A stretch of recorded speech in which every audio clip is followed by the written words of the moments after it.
Matin. Et Nico Saliagas, tout de suite on retrouve David Abiker pour sa revue de presse. À la une de la presse ce matin, des tabous qui sautent.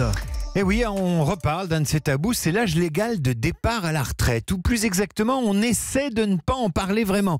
Ou plus précisément, on en parle avec prudence. Âge du départ à la retraite, l'exécutif lève le tabou, titre pourtant Le Figaro. Sauf que si vous lisez l'opinion, où une réforme des retraites pourrait en cacher une autre, c'est pas aussi clair. Et ça l'est encore moins quand le journal rapporte ces propos du Premier ministre tenus hier. Il n'est pas demandé de travailler sur un report de l'âge de la retraite à 62 ans, dit-il, mais rien n'interdit de se poser cette question dans le cadre de la réforme de la dépendance. Vous avez compris ? Ouais. Oui, moi j'ai eu du mal.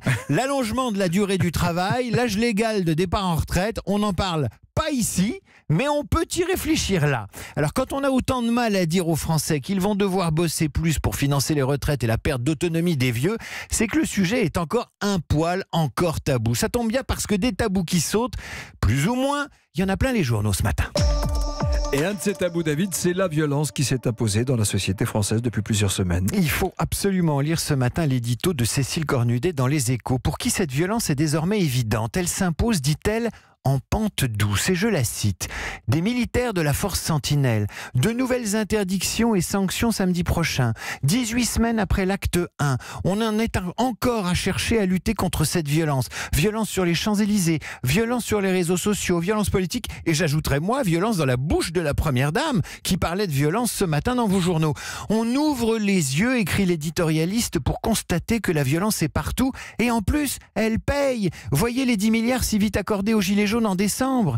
Autre tabou qui a sauté, c'est la convergence des intérêts entre Gilets jaunes et les ultra-violents Black Blocs, révélée cette semaine par l'Obs, qui raconte comment Priscilla Ludowski et Fawzi Lelouch, figures des Gilets jaunes, ont pris contact avec les Black Blocs, les ont interrogés sur leur philosophie, pour en conclure qu'ils aspiraient au même but. Et si vous regardez la presse ce matin, Nikos, vous comprenez qu'elle a raison, Cécile Cornudet des Échos. Ce qui nous paraissait tabou sous Hollande ou Sarkozy, l'est plus du tout sous Macron. Quelques exemples. Voyez la une de l'Ardennais. Un conseiller municipal est accusé d'avoir appelé à tuer des policiers. Voyez les unes de l'Indépendant catalan et du journal de Saône-et-Loire.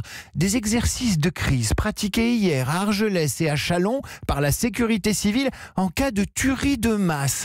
Ça surprend plus personne. Et la haine anti-Linky, qui fait la une de la Dépêche du Midi. Mais qui aurait imaginé que la France du Concorde et du TGV diaboliserait un compteur électrique? Et je vous parle même plus des vaccins, des verrous sautent partout dans les journaux ce matin. Et puis il y a le scandale Michael Jackson. À la une du Parisien aujourd'hui en France, qui pouvait imaginer là encore un jour qu'M6, l'ex-chaîne musicale, ferait tomber le petit prince de la pop de son piédestal avec un documentaire déjà vendu dans 130 pays.